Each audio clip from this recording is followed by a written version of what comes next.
Citizenship, left versus right, us versus them. While we pay to keep our politicians fighting, how do we, the people, rise up and solve the great challenges of our time? We do it by embracing freedom and liberty. There may be no such thing as a free lunch, but this hour is as close as it gets. Welcome to A Free Solution. All right, welcome to A Free Solution. I'm Kevin Wilson, your host for today. Thank you so much for joining us on this wonderful, wonderful Wednesday. We're live here in WYSL until 2 p.m., so give us a call, 585-346-3000. That's 585-346-3000. If you want to participate in the show, happy to hear from you, whether it's on the topic that we're talking about, or if you have something else on your mind too. I'm always happy for a little distraction. Never mind that. Of course, you can leave your comments online as well. Again, on a Free Solution Facebook page, a Free Solution YouTube channel, a Free Solution Facebook group, and the Kevin Wilson Facebook page and Twitter account too. Wherever you're listening today, appreciate y'all being here. Appreciate y'all being part of the show. And a couple things that I want to talk about today. I want to talk about the a few local happenings, right? I want to talk about this new incentive program to try to keep local college graduates around, and whether or not it's going to work, whether or not there may be some better solutions to try to keep young people in any particular community. So I'm going to be talking about some Monroe County specific stuff, but a lot of this stuff is applicable to other communities in New York and in other states as well. Again, I know we have some listeners who aren't from New York State, but probably most of you are from the Western New York or Central New York regions.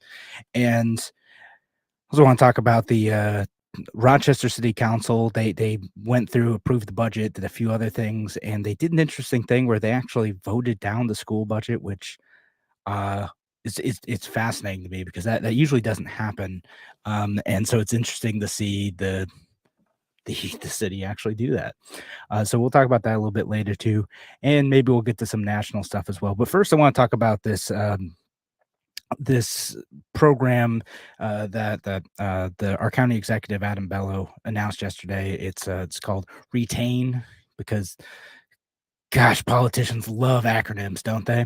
So Retain, RETAIN, and that stands for Rochester Emerging Talent and Innovations Network, right? So this announced this thing yesterday. A lot of the headlines around this program were like, Rochester offering $2,000 to keep college students in the Rochester area, right? And that's how it was framed. And some of the articles went into more detail on what that actually meant. Not a lot of them did, which I found a little bit frustrating, because you have to go and look at the actual program to see like what does this actually do, right? Okay, so headline is that so someone is going to get $2,000, right? And this is supposed to apply to college students who stay here for a year. And again, that's all that some of these articles end up mentioning. It's just college students who decide to live in the county for a year, and they're like, well, it's a little weird. I guess a nice little bribe to stick around, but but the thing is it's, you have to stay here, you have to have a job for a year, and then you can get that $2,000. But it's only for students who are in the job fields of advanced manufacturing, life sciences, optics, photonics and imaging, or software and IT. And that be making less than $60K. So they cut it off, right? But it has to be a company that has 100 or less employees to stay there a year. So it has to be within the county, in Monroe County, headquartered in Monroe County. So not just if you're working a remote IT job, but you decide to like stay in an apartment in Rochester, that doesn't count. No, so there are remote people who work in IT. I mean, I don't work in IT. I work in marketing, but I work at a company that doesn't even exist in this country. It's a foreign company, and I'm able to work from home and make a decent living. And I like living in the city. I like being here. And so this doesn't apply to any of those folks who are doing whatever jobs. It's only for these limited job fields, if they have a degree in that job field, and then they have to work at a small company in Monroe County. So they've limited quite a bit the number of people who are eligible for this program. There's $100,000 being dedicated towards this thing. And I can't help but think, right? Again, if you are someone who's graduated within the last couple years, right, in one of those fields, which are in demand fields, in fields where Rochester, in theory, should be positioned to recruit talent for people to work in that. But if you're one of those folks, you did well in school, you built some connections, you have a portfolio of work that you can show off in those things, or you're prepared to enter the job market. Why the heck would $2,000 keep you here? Like that is so easily like it doesn't. College students might, recent grads might not know, but that is so easily negotiable in so many jobs right now. Like I know it's a lot of money, like I know, but $2,000 an annual, like, hey, listen, if you give me $2,000 more or $3,000 more, I'll stick with your job. I just there's this incentive in my county to do that. But like, if you have a job that's I don't know $5,000 more, $10,000 more, whatever, like two grand is not going to keep you here. It's not going to be the deciding factor of whether or not you want to stay in the Rochester area. There may be other good reasons for you to stay and other good reasons for you to take a job locally in that field if you are that specific recent college grad who's going to go after that stuff. But $2,000 ain't it. I mean, if I'm wrong, if you're a recent college grad and you're like, this is great. I mean, again, this applies to a very, very narrow set of you, but you have to do that. And you have to be the type of person who gets a job, right? Like, well, again, why do people move out of the area? A lot of times it's they're following work, right? Like they need to have a job where they need to be in person for something, right? And so where they do, they look around, especially if they don't have roots in the area, right? Especially if they're, a out of state or non-local student going to one of the Rochester area colleges. Why stick here, right? Just you look anywhere you can. And yeah, chances are if you have multiple options on the table and one of those other jobs pays better or has a better work environment or whatever, that's going to be your reason to go somewhere. And again, these are people who have jobs, the people who are desperate for work, who can't find a job, who could use like a little incentive to stick around, or they're in marginal jobs. This $2,000 ain't gonna make much of a difference at all. So to me, and again, I'm sure the whatever the a handful of students who would be able to benefit from this would be excited to get that extra 2K check, but like this is not going to keep anyone here. This is like setting $100,000 on fire for students who or for recent grads who don't need it, who are probably already getting decent enough jobs. No, if I get that we have a problem here in Rochester. We have a problem with we're doing well with educating students, and like the local colleges, a lot of them are really great, and we produce students who are excellent and prepared to enter fields that are in high demand on kind of a nationwide and on a global scale. So in theory, the Rochester area should be well positioned to bring talent, not only keep the recent grads here, but to bring talent in from other places. But we're not. There's a bunch of factors that lead into that. But again, this is not going to be the deciding thing. John Brown says 2 grand won't even be enough to get an apartment nowadays. I mean, yeah, kind of that's part of it. And I don't want to just like complain about this. I don't want to just be a gadfly here. I want to present solutions, which I'll do in the next segment. But wrapping this up for the next few minutes, yeah, two grand not even enough to get an apartment nowadays. It's what, couple months rent, maybe, depending on what your living situation is. But definitely not even a year's rent. It's not going to be enough to do much. So either you have to make the incentives way bigger, which I am not in favor of that, or you have to find other reasons for people to want to stay. And I get the wanting to keep folks around in that specific industry, and that's probably why they targeted it this way. Okay, if we make it narrow enough students, it'll seem realistic that we could have the budget to get people to do this. But again, you've narrowed it so much, you've limited to the people who have jobs with high earning potential, working at small firms. Why?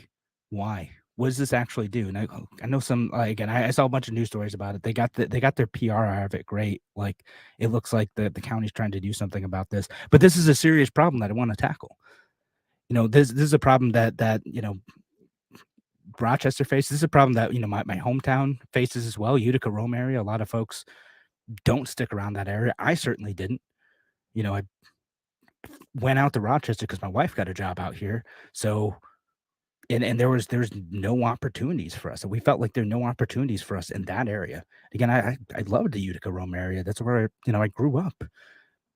But people are going to go where the opportunities are. And $2,000, even you know, whatever 10 years ago now, when I moved out of the Utica Rome area, wouldn't have been enough to keep me around. Again, I would have stayed around if I already had the job. I'd be like, sure, I'll take another 2K. Why not? I'm not going to leave in the next year. Great. I just got to stay here another year, get a little 2K bonus. Sure. But again, this is just going to help people who are already in a good position in a high earning potential career who are staying here for other reasons. And I want to explore some of those other reasons why people might stay in a community and what things both New York State and local communities can do to want people to stick around. Thanks again for joining us here on A Free Solution. If you want to weigh in on this, give us a call, 585-346-3000. That's 585-346-3000. We'll be back in just a few minutes. Talk to you soon.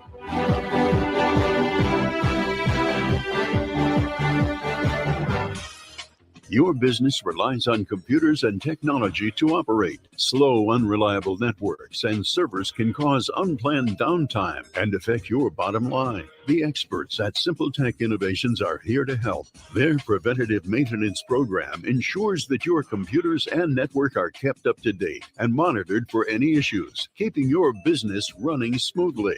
They also help clients achieve HIPAA, PCI, and New York State cybersecurity compliance to keep your network safe and secure. Whatever your business IT needs are, Simple Tech Innovations should be your first call. They've won the best in Rochester 8 years in a row and have an A+ Better Business Bureau rating. Call them today for a free consultation at 585-200-3182. That's 585-200-3182. Simple Tech Innovations. Hey, this is Kevin Wilson, host of A Free Solution. You ever needed a tool for just one project, but didn't want to spend the cash for something you'd use just once or twice? Well, there's a new tool library in Rochester where you can borrow just the thing you need instead of buying a new one. It's called the Tool Shed from the Southeast Area Coalition, and membership starts at just $25 a year. Use it for home projects or to support your business. Learn more and become a member at seektoolshed.org. That's SEAC toolshed.org.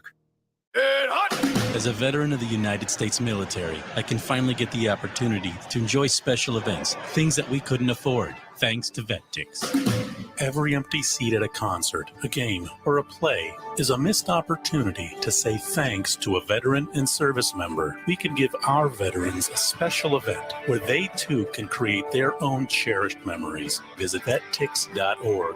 Find out how you can make a difference in a veteran's life. Only available in the WISL store at WISL1040.com. Official top quality tees, hoodies, and coffee mugs depicting the colorful WISL logo or the already famous Mount Worstmore line of merch depicting Mount Rushmore style are for worst presidents. Of course, you know who is front and center up on that mountain. WISL official items make perfect gifts, or they're a great way for you to make a personal statement. Locally produced and sold only in the WISL store at WISL1040.com. A free solution on the WYSL stations. All right. Welcome back to A Free Solution. I'm Kevin Wilson, your host for today. Thanks again for joining us here on A Free Solution. You can give us a call. We're live till 2 p.m. 585-346-3000. 585-346-3000 if you want to participate in the show, or, of course, leave your comments online. We're talking about what incentives could we have to keep people in your community, right? Like what possible incentives would keep people around? And I'm getting a few comments from John on Facebook. John says, give incentives to people going to trade schools, incentives to companies to give training programs. And that's an interesting thought, right? Like there's a few different ways that what this could look like, right? Like there are companies who do try to, I know, partner with like BOCES type programs and encourage students to apply or, get entry level jobs with them. So it is something that sort of happens, right? And it's surprising to me that and maybe this does happen. I haven't seen it, right? Which, why would I? I'm not exactly involved in this. So I ended up learning a bunch about this when I was doing a fundraiser with the BOCES program a few years ago with the welding program specifically, and seeing like all the companies and some of the ways they would interact with students and try to get opportunities for those students to immediately jump into the workforce because they came out with a trade, right? That's a great thing. So having more partnerships with existing trades programs that are already available and getting people right into the workforce is awesome. I'm surprised, again, I don't know if this already happens. I'm surprised there isn't more close relationships with like unions and doing that. Maybe they don't want the new labor. They don't want to take on new apprentices of young high school graduates. And I guess that depends on like the structure of what that union is and what their needs are, and whether or not they are, trying to keep their prices higher, and how having new, recent graduates might be disruptive to those processes. But it would be a way to build the ranks of unions. If, again, this is, I'm neutral in private sector unions. I'm a lot more against public sector unions, but private sector unions, they could be good things for some individual workers. Sometimes yes, sometimes no. But I'm surprised there isn't more of that. And maybe there is. Again, if you know anything about that, give us a call, 585-346-3000. But there are interesting opportunities with trades, because that's something that has to physically take place in a particular location, right? So there's always going to be stuff for welding and electricians and plumbers and construction trades and all sorts of stuff, catering trades, that has to physically take place somewhere. So knowing that, okay, how can you go immediately from someone having an educational experience in the Rochester area to having a seamless way to enter the workforce, right? And then, how do you manage that flow, or, well, how do markets manage that flow of students? And John also commented on Facebook, said local businesses know best on staff and training needed better in government. Yeah, and there's what's interesting, they're libertarian proposals, and I kind of talked about this a bit too when I was running for office. Like, oh, well, how do we make sure that like schools are offering those opportunities for on the job experiences, right? Because like when I've been hiring in the past, like I do not care about having a college. It didn't matter to me. Like, okay, cool, you have a college degree in digital marketing, great. You can talk to talk. Have you ever actually run a campaign before? No? Okay.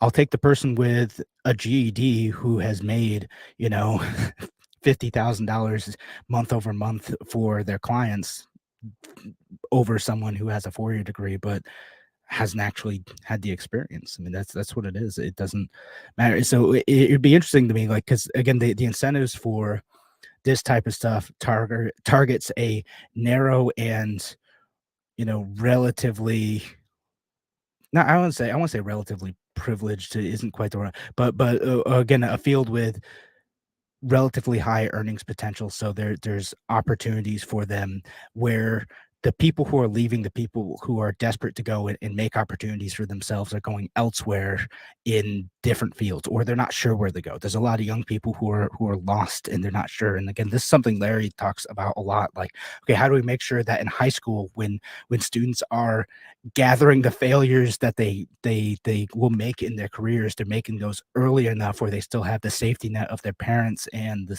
the public education system to catch them, rather than making it in your late 20s and 30s where it's harder to recover from, where you're out on your own. And so that's another interesting way is, again, how do we accelerate that process of learning the skills in the workforce earlier on? And this gets into like bigger educational issues, right? And one more comment, because thanks for your comments. John says, worker co-ops are also providing an opportunity for workers to reclaim their dignity and stay in community. Yeah, I have no issues with worker co-ops. Yeah, if that's what you want to do, you want to have a worker-owned facility, great, make it work. I'm if you ever read, I'll dive into philosophy for just a second, I promise. Have you ever read Nozick's Anarchy, State, and Utopia? Now he talks about this, like, uh, in a libertarian society, yeah, go build your co-op. You want to collectively own something, great, fine, make it work. What do we care? Do your thing. As long as you're not hurting anyone, taking their stuff, great. So let's start talking a little bit about, like, again, how else can we keep people here? We talked about some of the kind of secondary school education stuff, but there are some other ways that we can keep folks here too. It's one is there are opportunities for, again, well, like, the incentives are a little bit misaligned here. There are opportunities for people to stick around if they don't necessarily work at a local company. Like I said, I don't. I know other folks who don't. They work at companies in other states, other countries, other cities throughout New York, whatever, doesn't matter. But we want to stay in the Rochester area because we like it for different reasons. Either we have family here, or we have a partner who has a job in the area. So, like, we stick around for that. Again, I can live anywhere. My wife works at a place that has a specific location that she needs to be at. And uh, or you might have, kids in school and that you want to keep them in there, or you just have friends, or you feel you have a sense of community that makes you want to stick around. They're things that are more important than just, oh, $2,000, whatever. Again, money you can find not anywhere. Again, it's, you get to once you get out of your first few years of college, a lot of times, like, okay, well, like, 2 grand, like, if I go and find another job that's way more than that, again, why would 2 grand keep me around? And again, if I'm wrong about that, give me a call, 585-346-10. But I can't see that as being the deciding factor. But building that sense of community, building things that people want to do, building enough housing so it could be affordable. One of the big assets that Rochester does have is that, although housing prices, both apartments and standalone houses have gone up significantly over the last couple years, it's still so much cheaper to live here just because of housing prices than many other places. And again, it is bizarre. Even compared to the Utica Rome area, it's relatively cheap to live here. Uh, and one of the ways that we can continue making it affordable to live here is actually just build housing, make it easier for companies and developers to build more housing. Because what ends up happening in so many of these other cities, the big cities like New York and San Francisco and Atlanta, other places, it becomes so expensive because no one can actually get stuff built. And one of the things that Rochester, you know, has going for it in a way is relatively cheap housing. Okay, again, I know it's gone up a lot. I know, before people complain, I know it's gone up a lot, but it's still cheaper than a lot of other places. Make apartment buildings cheap, affordable. It's not just building affordable housing. The subsidies, there are things wrong with that I'm not going to get into right now. But if there's enough housing available for people, there's places for people to go that are in environments that feel good to them, that match their preferences. Sometimes that might be a city, sometimes that might be a more suburban setting. When you have that, when housing isn't scarce, when you have actual competition in the market, it ends up being a good place to live. And that's a huge factor. Again, making, you know, 50K in Rochester is okay. Making 50K in New York City is poverty wages. Like, man, when my friends tell me what they pay for apartments down there, it makes me sick how much they have to pay for, like, relatively small spaces. And again, we have that going for us. Okay, so, like, let's lean into that. This is affordable. We can continue making it affordable by reforming zoning, by for making it easier for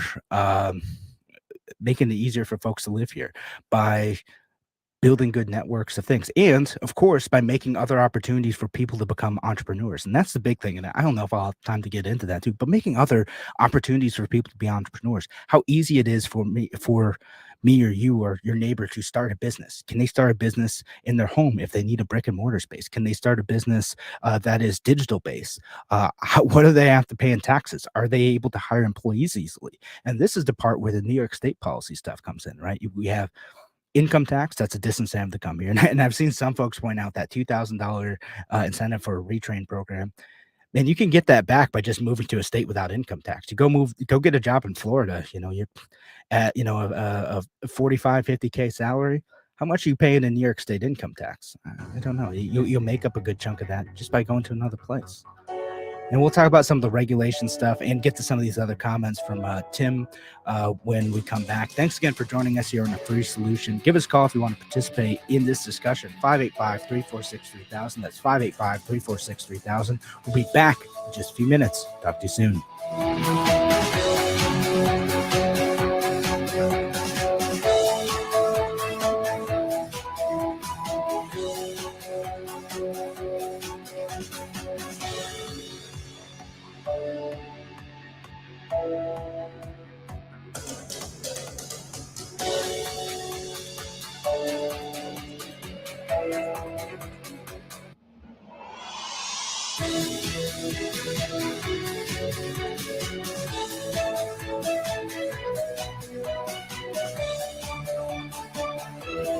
Celebrating 35 years. WYSL.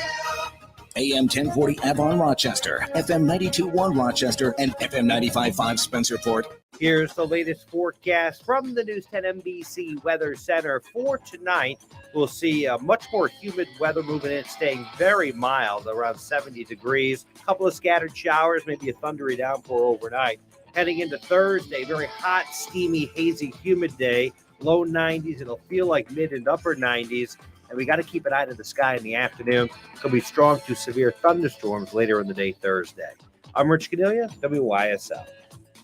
Oh, those injury attorney ads. Hurt on your couch? Call 555-OUCH. It's kind of cute watching that injury attorney buying breakfast for a crash test dummy, but while fun is fun, there's nothing amusing about getting your life back together after a personal injury or a motorcycle accident, or when you need defense for a DWI charge. Christopher Johnson takes your case seriously, and you'll feel like you're his only client because when you meet with him, your case gets 100% of his attention. So instead of cute singing jingles and magic phone numbers, Fall out of a tree? Call 33333. write this number down and keep it with you. 585-415-3803. 415-3803. After all, Christopher Johnson knows you're no dummy. Get individual attention and integrity, experience, and expertise. Put the power of one on your legal team.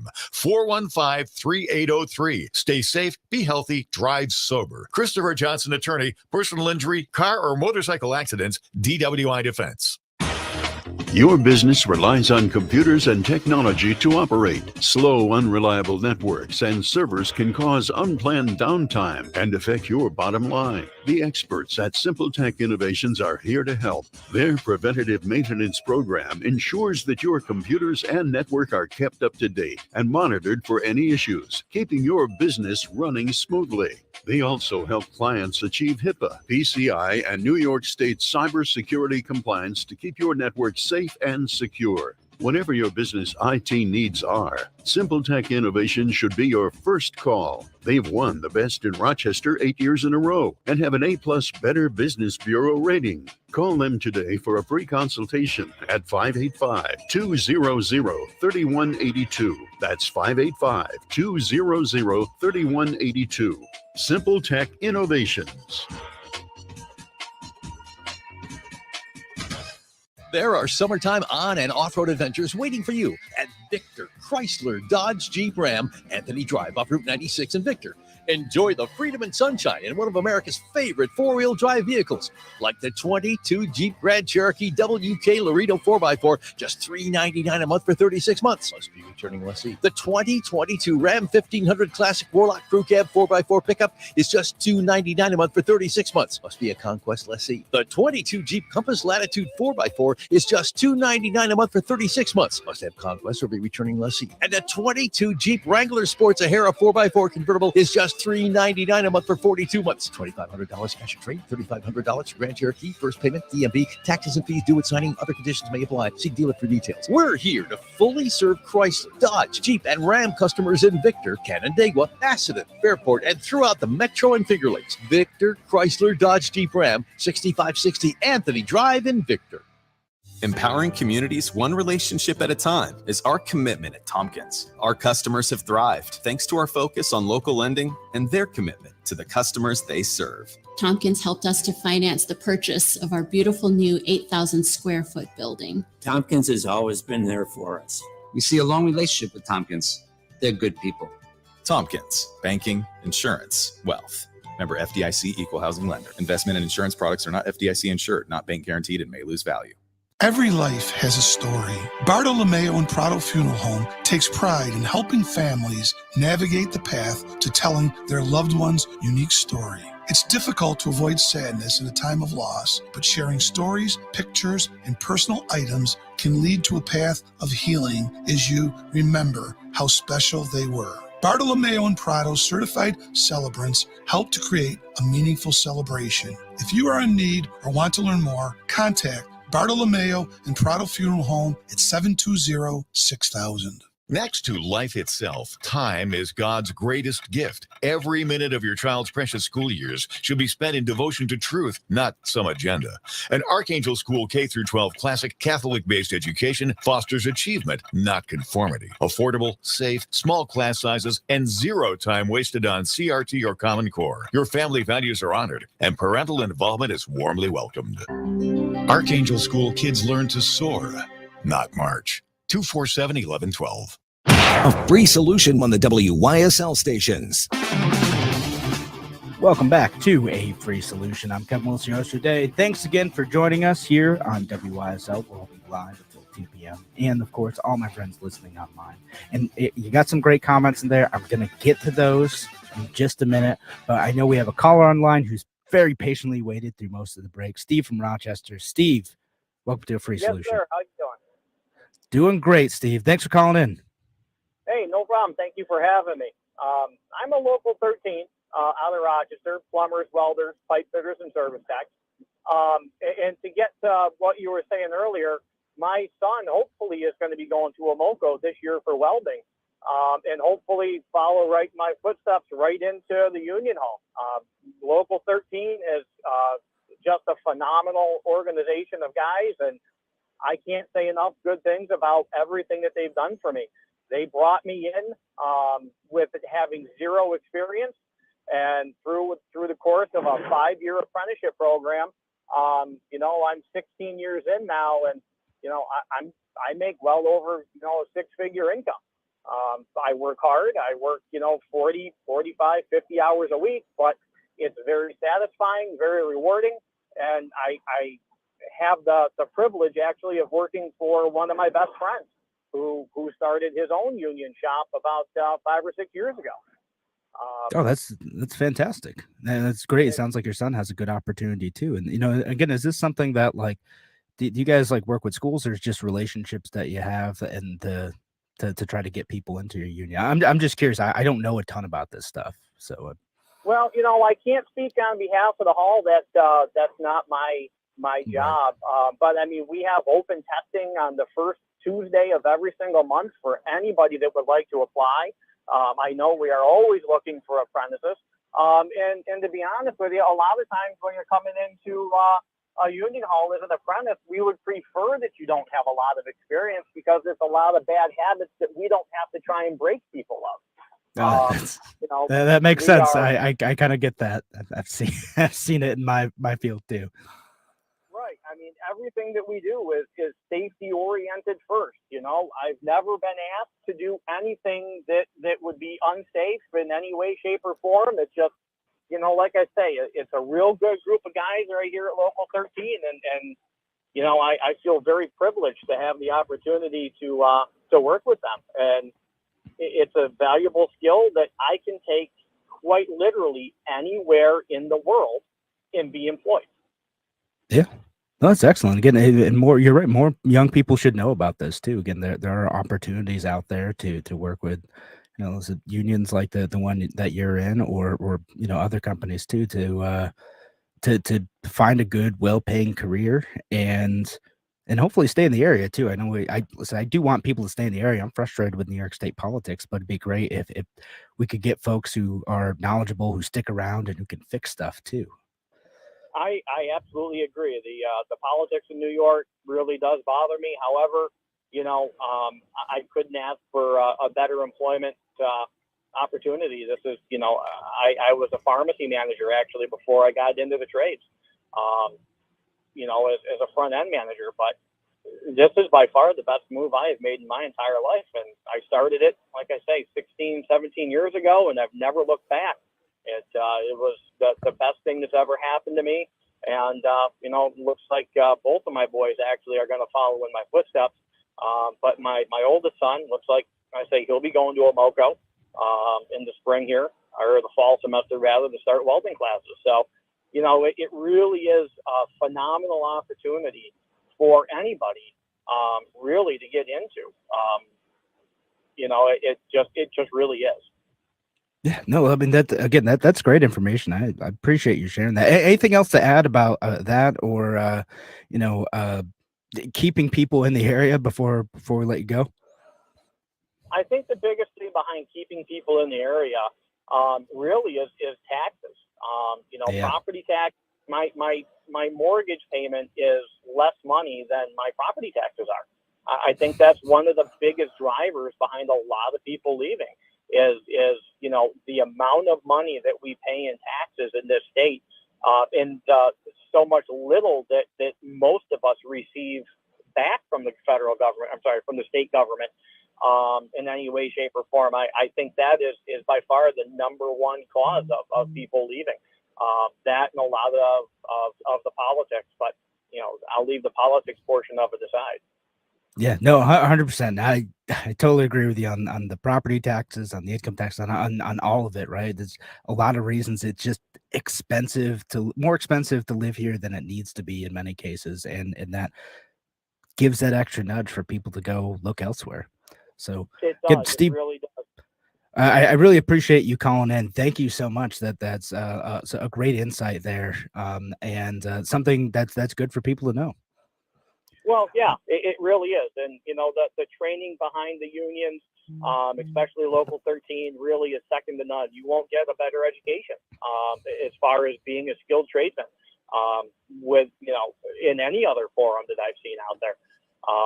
I'm just very impressed with everything, that our hall has to offer, especially to the guys in the field. That's what our hall is there for, is for the guys working in the field.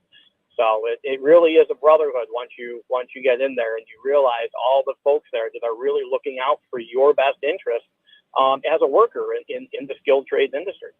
So, Yeah, that's the best. That's awesome. Again, Steve, thanks so much for calling in. Appreciate it. I'm going to get to some of these other comments now, but if anyone else wants to call in too, give us a call, 585-346-3000. That's 585-346-3000. Let me get to some of these other comments online too. Tim O'Connor on Facebook says, have we explained that the government response to COVID forced higher rental prices? We were squeezing the little guy out of the landlord business. I didn't talk about that much on this show, but that's part of it too, right? It's the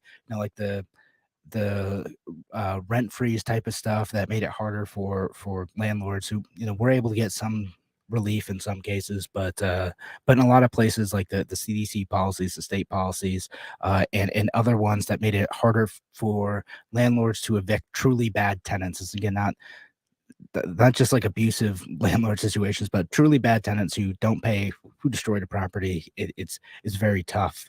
And that's part of it. Again, you end up with that consolidation, or you end up with properties that just don't get maintained too. That's part of it too. And John on Facebook says, given incentives contractors to renovate or model existing buildings, make it easier for them to do so, especially to make their own, to rent to own apartments or houses. Yeah, no, that's an interesting idea too. I like that. That is very interesting. And let's see. Oh, we had another good one here. There's another comment from John who's talking about how a lot of businesses don't want metered parking. I listen, I have kind of mixed feelings on metered parking, right? Because I know like a lot of businesses don't want it, but at the same time, it does encourage people to circulate a bit more, right? It encourages people not to just like sit in one spot on valuable street face, on street space in a business, particularly when you have like a downtown-ish area or just like an area with like a walkable main street, that type of thing. You don't want cars to like just occupy a particular spot, because then parking becomes scarce. What happens when you make something free? Suddenly there's an incentive for people to just park there, hang out in one spot for longer than they need to, or whatever. And you don't have that incentive for churn, right? And businesses, you kind of want that churn a little bit to get people in. Plus, you got to pay for that space somehow. This is a way to add it. My problem with metered parking is mostly that there should be greater market forces at work in parking meters like that. They should be privatized, essentially. Like businesses should be able to use that space. And if they want to offer free parking, great, they can offer free parking for the businesses. If they want to make it metered parking, they can do that. It's whatever they want to do. I think there should be either a bidding system or a privatization of some parking spaces in some cities. I think would work better than what we have now in many cases. And I know Tim's talking about how that was probably in relation to some like urban renewal grant or something like that. I kind of agree with some of those policies. I'm not against metered parking. We got to pay for stuff. Stuff's got to be paid for. So you can't just say like, well, we want everything to be free and no taxes are going to pay for it, and someone's got to pay for this stuff. That's one thing sort of drives me nuts about libertarians sometimes, because we're just like, oh, let's lower the taxes, but like, okay, so like we got to cut these services too, and no, we don't want to do that. I'm like, oh, you got to do that too. You got to do both. Otherwise, we're just taking on debt, or we have like an unfunded mandate of someone to take care of this space. Someone's got to do it. Someone's got to pay for it somewhere, or you just again get out of the hands of the government altogether. And thanks for a helpful comment on Facebook. And Tim, he goes, if we didn't have roads, we wouldn't need to pay for parking. Just saying. Thanks, Tim. You got a point there. So in terms of other incentives too, we only got a little bit left. Again, how do we keep people here? I think Steve brought up a great point about finding the opportunities that are there that people just don't know about. And it's interesting. Thanks for that. And also the property taxes thing. That's a huge part. Again, I pay more in property taxes than I do on my mortgage too. It's a lot of money. It adds up, and it goes towards like a city government and a school system that I'm often frustrated with, and I may not even want to use that school system in a few years. And New York State, despite spending just buckets of money on our education system, ends up not having the best outcomes in many areas. Again, it's a district by district thing, but where I live in the city, they're going to have $1 billion budget, and I may not send my kids to school when it comes time, because of the poor outcomes, the violence, and other factors that make the schools not so great. So that's another thing. Again, why do people leave the area? Part of it's the education system that needs to be cleaned up, particularly in the city, but it's all around. Thanks again for joining us here on A Free Solution. Again, if you have any other thoughts on this, any other solutions, how do we keep people in the area? Give us a call, 585-346-3000. That's 585-346-3000. We're going to be back on A Free Solution in just a minute.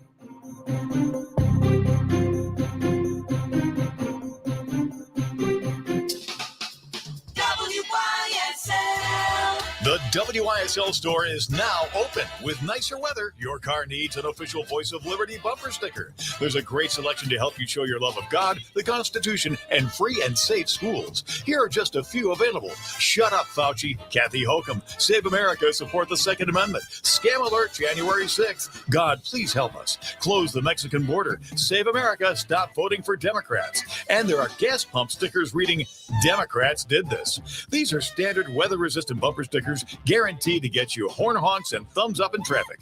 Choose from other locally made WYSL Voice of Liberty merch too, like tees, hoodies, drinkware, and more. Perfect gifts for any Liberty lover. Check out the exclusive WYSL Mount Worstmore shirts, hoodies, and coffee mugs depicting our 4 worst presidents. Guess who's front and center? Shop the WYSL store at WYSL1040.com.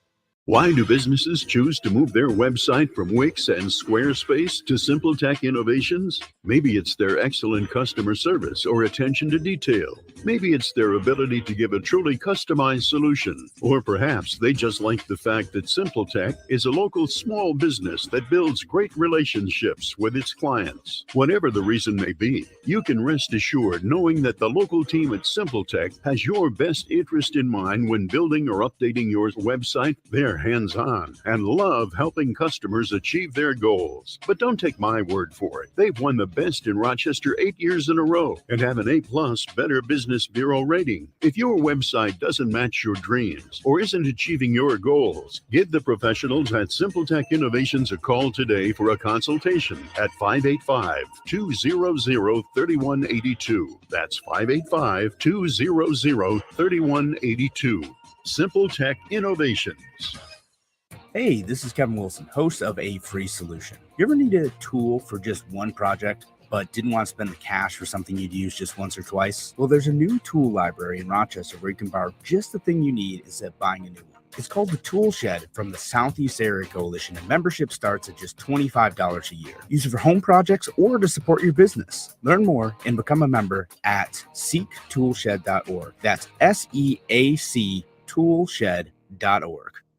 A Free Solution on the WYSL stations. Welcome back to A Free Solution. I'm Kevin Wilson, your host today. Thanks again for joining us. We're live here on WYSL. Give us a call, 585-346-3000. That's 585-346-3000. If you'd like to participate in this show, of course, leave your comments online. Appreciate all the interesting and insightful comments from Tim and John and Gene. Everyone listening today and the call earlier as well. Give us a call if you want to participate. Like I said, 585-346-3000. We're talking about how do we keep people in the area, you know, and what got me on this topic is, again, the retain program that's being put out by the county, where they're going to offer, you know, $2,000 grants to try to keep people who are recent graduates of local colleges in the area if they go work for a small firm, stay there for a year, and if it's in certain industries. So again, super narrow program. And you know, I know that they don't expect this to fix all the problems. The way it was presented in a lot of news media was what kind of bothered me more, almost as much as the program itself, which I think is far too narrow to do anything and doesn't actually keep people here.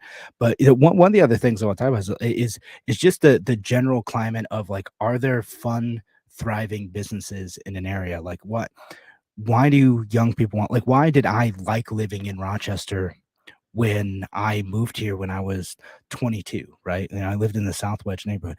Is there stuff around? If you move to an area that is in decline, in decay, there aren't new, fun, exciting businesses that are able to open, then you have problems. Again, in Rochester, like, interestingly enough, there's a threshold in which cities are kind of able to overcome all the barriers that the state and county and local governments impose on these places, the problems with education, et cetera, where you can build enough of a community, either through organizations or through the network of businesses that exist, where people want to stay in an area because there's fun and interesting stuff to do. There's, again, and that's why, like, I like where I live in the city for that reason, because there are cool things in my neighborhood, great restaurants. There's, you know, great places for entertainment. I can walk over to them. I can also go literally 2 minutes down the road and drop a kayak in Rondequoit Creek and go experience nature. It's why I like living here. But again, there are other factors that go into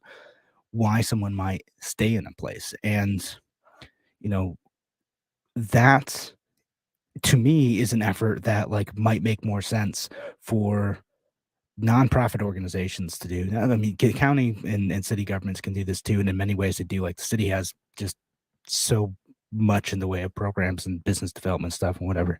You know, some of it more effective than others, but there are legitimately good programs going on. But building communities of people and connecting those communities to the transient populations, like college students, again, that graduating from college and sticking around for a year or two, how do you keep those folks around? And not just in the tech industries, but because that can exist in isolation.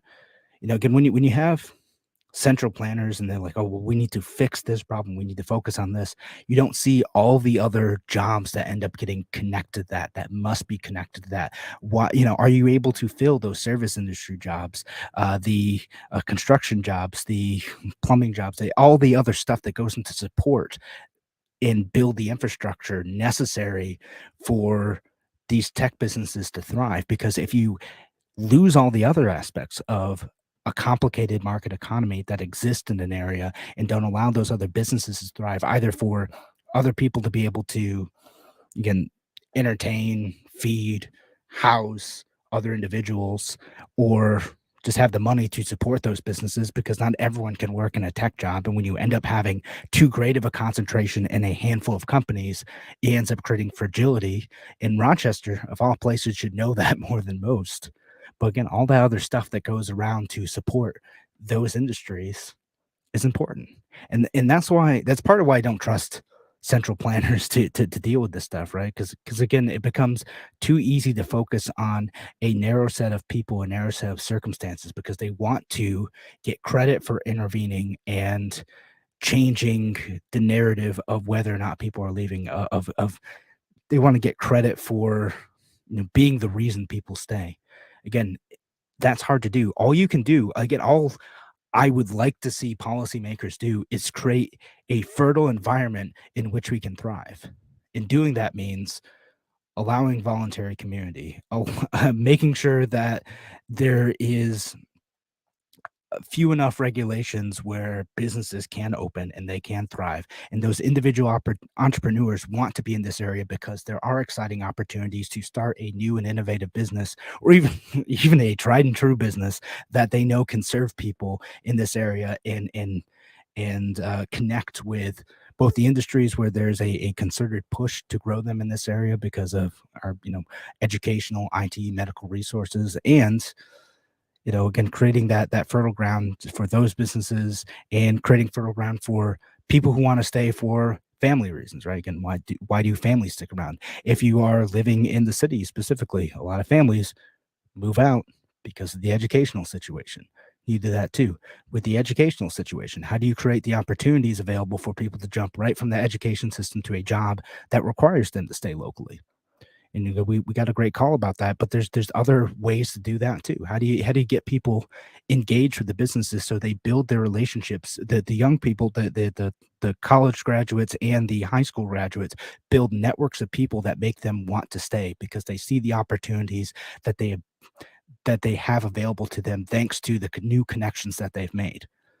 So that's part of it too. Is again, how do you make people feel connected to that community? And COVID has put that effort back a lot. Again, we've alienated young people, specifically college students and recent graduates and high school students. They haven't been able to go into the classroom. Okay, we did it for safety, sure, fine, but what do we do next? How do we make those people feel connected to the area in which they want them to stay? Because they're not going to stay for $2,000. It's just not enough money, and I'm not going to advocate spending more money on that. The answer isn't to take more money from me and give it to to people who graduated as a bribe. And we've tried that with New York State too. We've tried that with New York State with the SUNY system. We're like, well, you get free college if you stick around for a little while. Well, people are still leaving because, again, it doesn't even matter if you're able to get a good enough job. Whatever, who cares? And that's where we're at. Tim, that's an interesting proposal. Tim says on Facebook, says, "Hey, let's talk about the history and the unintended consequences of the Star Rebate Program tomorrow night." Sure. Now, for those of you who don't know, if you're like, what, I want more free solution, or you're thinking, gosh, I missed that Tim O'Connor guy when Tim and Kevin used to do Fake News Fridays. Well, you can still listen to us. We do a online only show Thursday nights at usually 9 p.m. is about when we get started. It's roughly 9 p.m. And so if you missed the conversations Tim and I have, you missed the Fake News Friday stuff, that's when we do that now, Thursday night, but it's online only. Of course, here on WYSL, you can catch me on Mondays and Wednesdays, and Larry on Tuesdays. I know Craig was in yesterday, but this is a conversation I want to keep having. Again, I something does need to be done, but it's not going to be done through little bribes like this. Guess kudos for recognizing the problem, Adam Bello, but like we need to create a fertile environment for people to thrive. And the best way to do that isn't bribes, is to most of the time get out of the way. All right. Thanks again for joining us here on A Free Solution. Have a wonderful week, folks. I will be back on Monday. Take care.